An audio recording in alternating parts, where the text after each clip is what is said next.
Hanzigraphy. But before I start with that, I will just give you a brief introduction of myself.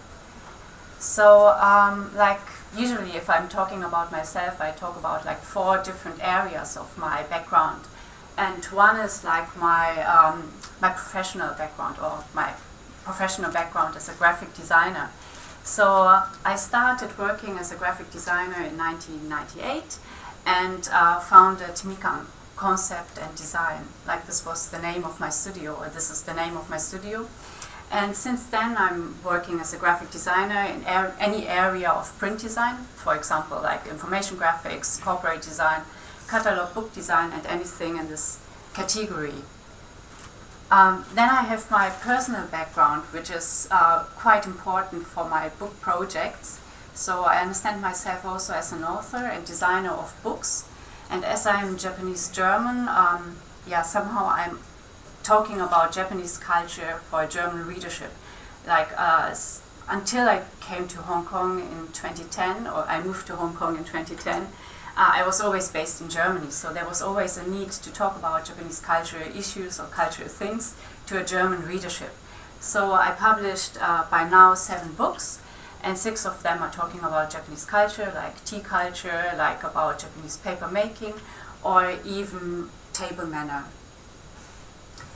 And but those books are all coming from a phenomenological approach. So it was my own personal interest and also my own interest to talk about those topics.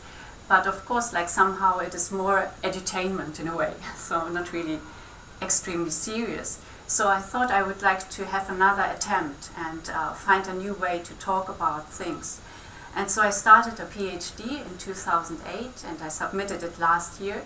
And it is about Japanese typographic culture and thinking about the encounter of West and Japan, like how West perceives Japan and how Japan reacts to that with visuals. So like my topics are very concentrating on translation between cultures.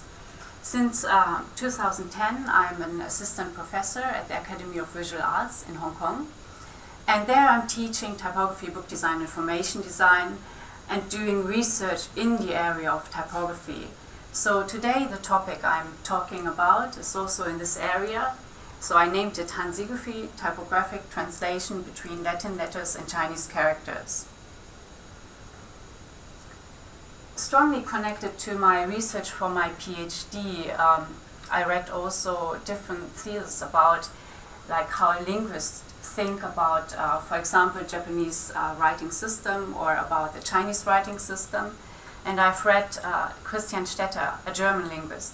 He's very interesting and for me a bit striking because he makes like Latin letters and Chinese characters as opponents, like saying there are world historical opponents. So on the one hand, he looks at Latin letters and saying they are transcendent, they are expressive and abstract, like in a way superior and significant. And on the other hand, you have Chinese characters, they are rather secular, denotative and pictorial. So somehow saying they are displaying words. And more radically, he's saying like we have rationality on the one hand, and on the other hand, we have aesthetics. So he's not talking about like orthography for Japanese, but he's talking about calligraphy. So he's making like a completely strange, how to say, he doesn't really compare the same things. So this is for me far too simple. So I started thinking about possibilities. How can I compare Latin letters and Chinese characters from a typographic aspect or from a typographic perspective? And using, of course, my way of visualizing things, so it's strongly connected to visuals. And at the beginning I have to say Chinese characters are not Chinese characters. So if I'm very strict, then I have to say there are 3 different kinds of Chinese characters nowadays. So first you have Hanzi, the traditional Chinese characters still in use in, for example, Hong Kong and Taiwan. And we have Hanzi, the simplified Chinese characters, which are used in mainland China since the 1950s and in Singapore since the 1980s. And we have kanji, those are the Sino-Japanese characters, So Japan imported Chinese characters in the 4th century, and since then they are somehow adjusting their language to the Chinese characters, but on the other hand they are adjusting the Chinese characters to their language as well. So for me it was quite interesting then to look at the visual effect. And as I'm listing like 3 different components, you can see like you have here the traditional characters, you have here the simplified, and you have here the Japanese version of it. And in this chart you will see they are mainly similar, only like bone. If you look at the inner counter and you see that the angle is somehow flipped. The reason for this is you can write this with 1 stroke instead of 2 strokes. So in a way, you have 1 stroke less. And this is already simplified in a way.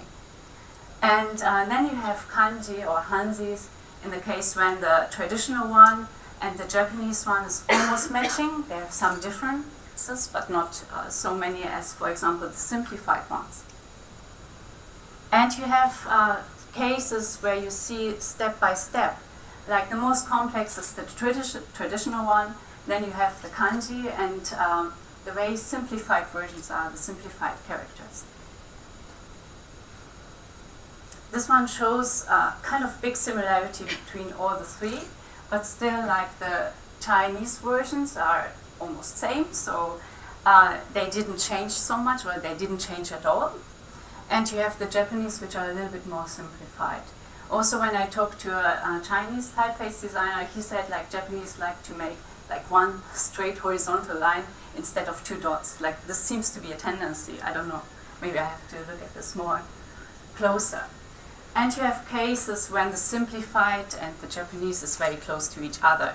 So, and I have also the feeling because in Japan they started to do reforms in around 1900.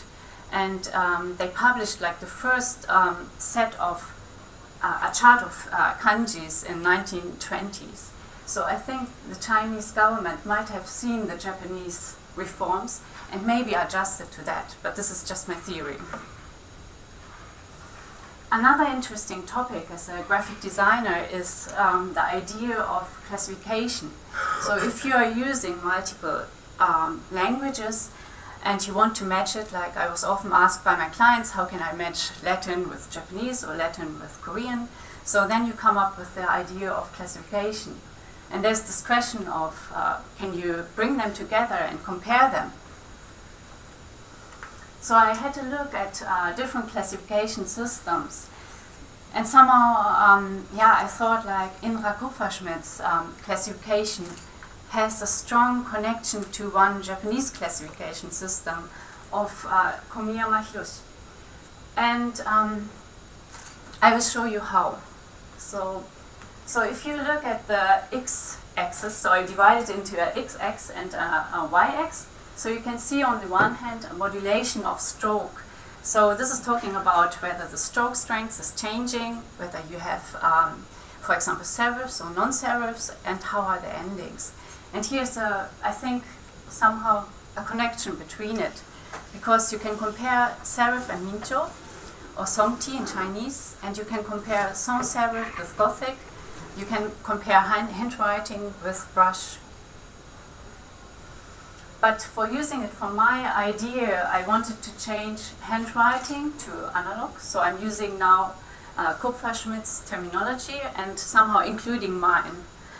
So I used for handwriting analog, and also to be able to include, for example, seal engraving, like characters that come from seal engraving. They better fit into this area, and at the same time, I wanted to include semi-serif. The reason for that is, of course, for Latin typefaces, it's not so common. But for Japanese and Chinese, this might be interesting. Because you can see, like kaishu or kaisho, they have like a strong, they have something like serifs, but they are not really triangular. So they are kind of stressed, but not really a triangular shaped serif. So I wanted to include it into the table as well and matching them with Latin letters. And the y-axis, so there the namings are quite different. Like for example, Kupferschmidt is saying dynamic while Komiyama is saying old. and so on. But I think they are talking about similar things if you really look at the examples. And like very common in Japanese books, you will find the name skeleton or framework. And the idea behind that is that you, in a way, look at the letters, you take away the meat, or you take away somehow the muscles and the flesh, and later on you have only the bone structure. It's a little bit like our human body, and you have the bone structure, and this is talking about maybe whether something is dynamic or not. So I, again, changed a little bit the naming from geometric to constructive to also have more space, like to include more things, and I changed decorative to expressive. I changed it to expressive because I think, like, if I have something expressive, this is not really following the rules that it is, for example, in Antiqua, but showing a little bit an individual approach. So I visualize this in this way, that I draw the skeleton of the typefaces, like for dynamic, for static, constructive, and expressive. But of course, those are just suggestions and, in a way, examples. And this is like the 4 different kinds, and as a table. So, and what I'm showing you now is kind of an extract out of my publication. This will be published soon, so it's now in the progress of printing already. I can't stop it anymore. And but thinking about my audience, I think, like, of course, we have typographers, graphic designers, and people who are interested in design who may buy those kind of books. But I think we are a very small group, to be honest. So I thought, like, how can I reach other people who might be interested, but maybe not knowing so much about typefaces? And I started to make concepts for an exhibition. Oh, what did I do? Shall I click yes or no? No. No. Okay. Okay. So until now, I have shown this exhibition twice in Hong Kong. And as I said, I wanted to change a little bit the way of showing letters. So this is my assistant, Samli. And we started to cut out the body elements of strokes. So not really showing the letters, but we just took the strokes and the elements of letters and characters and used it for printing. And this was later on a nice display in the exhibition. But at the same time, this was our material to talk about different kinds of strokes. And each stroke which is printed by woodblock is representing like one shape, but you can see like there are a lot of different variations of it. So you don't have only like one hook, but you have 10 or 20 different shapes of hooks, depending on the typeface. And also, because we have to think completely differently, not only flat, so we also made an installation by cutting out woods and making this as kind of mobile. Counters are also important, not only in the West, but also in the East. Such as the shape will change and being more complex. We have shown also the idea of the classification, also in 3D. And this was a kind of funny approach, because this is a made-up character. So this is not really a character you can read, but this character shows all the 12 elements which I think, or which I consider as important for showing like a tendency of a typeface. And I did the same for the Latin letters, so I just tried to see how it looks like, and it looks quite fine. And I wanted to interact with my audience at the exhibition, so we cut it out again, like the different strokes, 12 for Chinese characters and 11 for Latin letters, and we gave our audience like this set to play with it. And my intention, or my idea, was like people will start separating it, like separate it for Latin letters, separate it for Chinese characters, and they will not mix it. So this was my idea, like the first thing they will do will separate and then organize the characters. But I was wrong, I was completely wrong. So each time I visited the venue, I found interesting things, and completely unexpected, but I have to say I really love it, because it's so fresh and new. And of course, there has to be those kind of emoticons as well. And sometimes animals. So, yeah, somehow I learned a lot by doing this, because it's somehow, yeah, showing typography in an exhibition is not very common. And also the idea of how can I interact with the audience is not so easy as well. So it was kind of a very good learning curve for me. And I think like by using visual typographic approaches, this is a possibility to somehow get the interest of people who are maybe not so in the field already. And so somehow to give them a chance to lose the fear of contact with like maybe non-Latin typefaces. But I had also a conclusion for myself, like doing my research for the PhD, but also this book publication, and I'm a student again. So somehow after reading and after studying, I thought I really have to practice it. So this year I'm a student at Reading University and learning typeface design. Very excited about that. And I think like this is just like the start of a journey. So I thought like by publishing this book soon, so maybe I can move on to a next topic, but this is wrong. This is just the start. Okay, thank you very much.